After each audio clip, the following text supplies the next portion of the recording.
vedare tinokuchingamidzai zvekare kune chimwe chirongwa pano paZim Facebook Secrets and Confessions.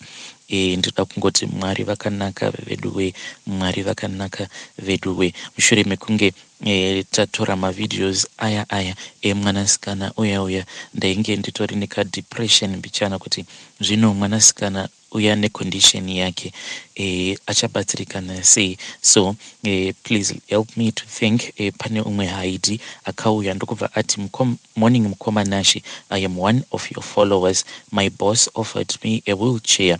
Inini, I am in Port Elizabeth. I want to donate it to that sister that I saw on Zim Confessions. Takati tiri mubishi rekuti tinge tichironga kuti ko wheelchair tingakwanisa sei kuzoti tinge tichizoitora ku Port Elizabeth yobva yazoenda kuZim. But tichironga kudaro pakabva pasouya vamwe mukoma ndokubva pazoti inini I am willing kuti ndinge ndichizodonata $200. Vakabva vazotumidzira mari iya nekuda kwerate, mari yakabva yazosvika iri $180. Then timu yedu ndokubva yazoenda kune imwe shop yamuri kuona pa on your screen right now. Zvekare tida kutendawo vanhu veshop iyoyo nekuda kwekuti vakabva vazotipawo another discount ndokubva tazokwanisa kutenga wheelchair yacho inoti dhurei, asi vakabva vazodzikisa mutengo ndokubva vazotitengesera $165 ndokubva tazosara $15 iyo ichange ichizoshanda for transport nekuda kwekuti kuzobva muHarare team ichizoenda kuno svitsa wheelchair iyoyo pane kamufambo. So zvadaro mukoma vedu avo vainge vakatitumidzira mari yekuti tinge tichitenga wheelchair iyoyo vakabva vati aiwaka vanhu havangasvike vasina kana chavakabata ndokubva vazowedzera $40 on top. Saka timu yedu paichange ichizoenda kunosvitsa wheelchair iyi vachange vakazobatawo kagrosari. Aiwa, Mwari vakanaka veduwe, Mwari vakanaka veduwe. The prayer yababa yainge iri yekuti dai Mwari vakwanisa kuti ndinge ndichizongowanirawo mwana wangu wheelchair. That was his prayer. Ende Mwari vakabva vakasika kupindura munamato wavo. Regai tibva tapinda mumaconfessions edu atadzoka takakubatirai. Confession yedu yekutanga yakamira sekudai. So hanzi makadii zvenyu Mkomanashi, ndinokumbirawo kuti munge muchizondiposterawo nyaya yangu. Inini mukoma mumhuri yekwedu titori nedambudziko rekuti tiri vanhu vekuti hatina kubatana, ende kusabatana kwedu hakusi kwekuti tiri vanhu vekuti takavengana, asi pane zvimwe zvinhu zvinotoitika izvo zvinokonzeresa kuti sevana vanyamunhu zvekare nevamwewo vana vakazvarwa kwana bamukuru nekwana bamunini tive vanhu vekuti tinongogara takavengana. Mukoma zvinokonzeresa ndezvekuti ivo vanhu vanoti baba vangu ndo vainge vaine divisi. Zvino isu sevana zvinhu zvekuti zvinogara zvichingotiremera kuti tinge tichizvigamuchira. Hameno kuti takasiya tagadzirwa here nevabereki vedu, kana kutiwo semunhu anenge aine mubereki wake unenge uchida kuti unge uchingochenesa mamemories evabereki vako. Ndokusaka tichinyanya kurwidzana nevamwewo veukama avo vanenge vachiti matambudziko avo atiri kusangana nawo as an extended family akasiya akonzereswa nababa naamai vangu. Zvakaitika Mukoma ndezvekuti kubva tichikura isusu baba vedu naamai vedu vainge vari varimi vefodya. Baba vedu zvavaiwanzokuita ndezvekuti vaiwanzokumuka sometimes kuma1 vobva vaenda mumunda vobva vatanga kurima. Asi baba hanzi one day vakabva vazobatwa vakasungirira imbwa paGEJO. Hanzi imbwa dzacho dzainge dzichitokwanisa kutokakata GEJO baba vari busy vachitorima. Mushure mekunge baba vataimirwa vabatwa vakasungirira imbwa paGEJO, ndopa vakabva vazoendeswa kudare ramambo. Vaendeswa kudare ramambo, ivo baba vakabva vazobvuma, vakabva vati ivo vainge vaine divisi. Asi mambo pavakabva vazotsvaka tsikamutanda uyo ainge akanzi aifanira kuti ange achiuya kuzobvisa zvinhu zvacho izvo zvainge zviripo pamba pababa vangu, ameno kuti ivo baba vakabva vazotaurirana sei natsikamutanda. Asi vanhu vakuru kana vachitaura vanoti ivo tsikamutanda uya akabva azorakidza kuti ainge achiva zvimwe zvainge zviina baba vangu urombwa hwavo. Then tsikamutanda uya akabva azokumbira baba kuti ange achizovakamurira humwe urombwa kuitira kuti ange achizowedzerawo masimba. Then tsikamutanda uya ndokubva anyepera sekunge iye ainge akwanisa kubvisa urombwa hwababa. Asi hanzi zvakamboita sekunge zvainge zvamboti tono mushure mekunge tsikamutanda uyo auya akagadzira musha wababa. But papera makore vanhu vakabva vazotanga kufa.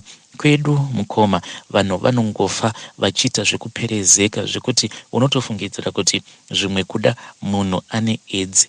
Kana kuri kudhara hama dzababa dzaiwanzokufa zvainge zvichingonzi munhu abatwa nechirwere cheshura matongo. But right now mukoma nemukore uno watiri kurarama munhu unotoona achitotanga kutoperezeka. Kana kuri kunzi anenge aendeswa kuchipatara anotonotestwa obva atoonekwa kuti ari negative, kusazoziva kuti edzi yacho inenge yakawanda pai. Masymptoms aya mukoma anowanzokubuda pamunhu anenge ava nefull blown HIV ndo mafiro anoita vanhu kudzinza rekwedu. Vamwe mukoma vanozotosara kuzofa vatozoiswa pamapiritsi, but matest ose anenge achibuda ari HIV negative. Asi madoctors vachitongozamawo kuti vange vachibatsira munhu vanobva vatanga kutongopa munhu mapiritsi eHIV nekuda kwekuti munhu anenge achitorakidza masymptoms ekuti munhu uyu ane HIV. Akando kamufiro kacho kanoita vanhu vekudzinza rekwedu. Then zvimwewo zvishamiso zvatakangokurawo tichiona baba vedu vachiita, like isusu vana vasikana taiti kana nguva yedu iya yekuti munhu unenge wava kutanga kugeza baba vaibva vaenda vobva vanokutengera makotoni. Panguva yacho iyoyo tainge tichiri kushandisa makotoni, then baba vaibva vakupa makotoni aya ekuti unge uchizoshandisa. Asi mukoma zvaiitika kwatiri waiti kana warara wakapfeka kotoni mangwana acho makuseni kotoni riya waizoti kana wabata kusikarudzi kwako uku waibva wanzwa kuti kunenge kuri dry zvekuti unozvibvunza kuti kazi maperiods angu atopera kani. Kana wazobata kusikarudzi kwako uku unobva waona kuti kunenge kusitomborina kotoni riya raunenge warara wakapfeka, zvekare kunenge kusitomborina kana ropa kunenge kuri dry. Ndo magezero atinoita isusu sevanasikana vemudzinza. Kazhinji kacho unokwanisa kungogeza even for 2 hours then ropa riya rekumaperiods rinobva ratopera. And izvi mukoma I think kuti zvinokonzeresa kuti sevana vemudzinza vanasikana titange kusangana nematambudziko akaita like zvibereko, kungogara uchingonzwa musana. Ende kana vari sevarume vedu vakatiroora unotoona kutoti munhu uyu simba chairo, simba rekuti ange achikufadza kana makarara anenge asitomborina. Ende isusu we suspect kuti zvimwe kuda nenhau yekuti magezero acho atinoita maybe varume vedu vanhu vekuti vanenge vachikweva tsvina kubva kwatiri. So nezvose izvi zvinoitika mukoma isusu sevana vanyamunhu takatombobudirana pachena tikati mundara vedu hongu vainge vachirema. Asi tinoita sekunge kurema kwose kwainge kuina mudhara vedu vakabva vazokwanisawo kutisiyirawo makomborero, because kana ndiri sene mukoma ameno kuti malaki acho anombobva pai.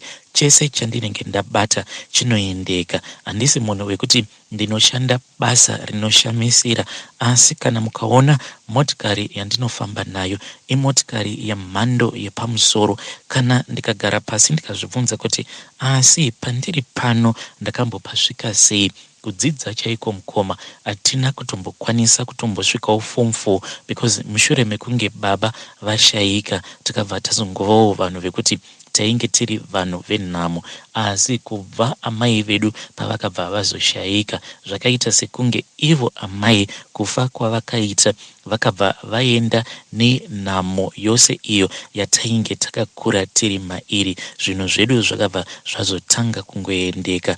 Munhu akangotanga kungosunungukirwa neupenyu ndevamwe sisi avo vakabva varoorwa nemurungu. Mushure mekunge varoorwa nemurungu ndokubva vatoendawo kumhiri kwemakungwa. Asi mablessings awa mukoma zvakaitika ndezvekuti akati achiuya mumhuri yedu isusu, then vamwe vana vemudzinza vakabva vazotanga zvino kutambura. Vamwe vana vemudzinza mukoma, mapasiro acho avakaita anodadisa. Vazhinji vacho vakakwanisawo kutosvika kumauniversities, vamwewo vakasvikawo kumatechnical colleges.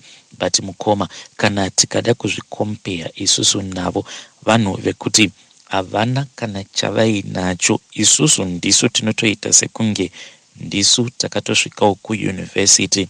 So ndo zvimwe zvezvinhu zvekuti zvinokonzeresa ruvengo between isusu nevamwe vana vekwana bamukuru nevana vekwana bamunini. Ivo vanoita sekunge ndisu takavadyira mablessings avo. Zvino mukoma, isusu sevana vanyamunhu, paya pazvinonzi tinofanira kuti tinge tichifamba, ndo zvatinobva tazotanga kutya kuti ko mukufamba kana vanhu ava vakagara varangana nen'anga dzavo kuti tinge tichizotorerwa mablessings avo atiinawo, tobva tazotanga kutambudzika. Ndokusaka mukoma, isusu tichingoramba takatsikirira papoindi yekuti vabereki vedu vakangoreverwa nhema, vainge vasina urombwa hwavainge vakabata. Tichiramba kudaro mukoma, tinenge tichitya kuti zvimwe kuda tinokwanisa kuzotambura, nekuti iyi mukoma tiri vanhu vekuti takakurawo tichitambura. Ndokusaka tiri kungoramba takatsika ipapo patakatsika. Awo mamwe matambudziko ekuti munhu unongoenda kumaperiods for less than a day, those are minor issues. Nhamo inorwadza mukoma, tiri vanhu vekuti taikwanisa kuita wiki tichirarama nekudya mazhanje, asi kubva zvakazoshaika vabereki vedu, Mwari vakabva vaita sekunge vainge vazarura mahwindo ekudenga ndokubva vatiropafadza. Ende kamuropafadzirwo kacho katakaitwa mukoma kanotoshamisa, and we do not want to lose those blessings. Hei vedare, ndo message iyo yandakatumidzirwa ichibva kuna vahanzvadzi vedu iyo. Hanzi inini mukoma, I have been blessed. Motikari yangu yandinofamba nayo, it is an Audi Q3, that is my personal car. Apa mugarage tine dzimwe motikari 2, murume ane motikari yake, ende inini nemurume wangu tose kana form 4 atina kana kumbogara tasvika. Mushure mekunge ndatanga kudanana nemurume wangu patainge tichiri mukomana nemusikana, ndo paakabva azotanga kusangana nemamwe malaki ainge asina kana kumbogara akasangana nawo muupenyu hwake. But when I look at our cousin, vamwe vana vekwana bamukuru vari kutambura zvinonzwisa tsitsi. Kunyange ukamupa mari yacho haina zvainoshanda. Hanzi mukoma wangu, hanzvadzi yangu, vakatomboda kutobatsira umwe mwana wekwabamunini ndokubva vamukweretesa mari as a part of a loan, asi nanhasi mari iyoyo akatadza kuidzorera. Mari yacho iye anototi haazivi kuti yakashanda chii. Zvakangoma hazvo veduwe. Ndegedzai tibva taenda panyaya yedu inotevera. Nyaya yedu inotevera yakamira sekudai so. Hanzi makadii zvenyu mukomanashi, ndinokumbirawo kuti munge muchindiposterawo nyaya yangu. Inini mukomanashi ndiri musikana ane makore 20 ekuberekwa. Handina mukomana ende handina kana kumbobvira ndakaita mukomana muupenyu hwangu. Handizivi kuti ko why ndisati ndambokwanisawo kuita mukomana. Kana ndichifamba mukoma, hakuna munhu anombouyawo kwandiri achingoda kungondiudzawo kuti ndakanaka kana kungondinyenga. Mukoma, kubva pandainge ndiri kuchikoro ndainge ndichingozvibvunza kuti ko why is it pasinawo munhu anombondi approacha kuti ange achindiudzawo kuti anondida. Inini mukoma ndakangokorawo ndichingogara nasisi vangu, yet vabereki vangu zvavo variko, but I don't know why amai vangu vanoita sekunge vasingandifarire, ende kusandifarira ikoko mukoma ndo kwakazotokonzeresa kuti ndinge ndichiona kuti zvainge zviri nani kuti ndinge ndichienda kunogara nasisi vangu. Sometimes ndinotombosuspekta kuti kasi sisi ndo amai vangu here, because sisi vangu vanondipa imwe motherly love, amai yekuti havakwanisi kutombondipa. So I am thinking and I am afraid kuti zvimwe kuda ivo sisi vangu ndo amai vangu. And when I look at my sister, ndakafanana navo zvisingaiti. Please vedare, ndinokumbirawo kuti munge muchindibatsirawo kuti this issue, how do I handle it, kuti is it possible kuti sisi vangu ndo amai vangu, but chimwe chinondinetsa ndechekuti ko ivo vandinoti ndo amai vangu why vakandivenga kudaro. Mukomanashi havatombodi kana kundiona kana ndikasvika kumba kwedu isusu munhu anotongondifarira ndibaba avo vandinoti ndibaba vangu, even though right now I am very confused. Unotoona kuti vanotondifarira, sometimes vanotondipa mari obva vati mwanangu, mari iyi enda unotenga chakati.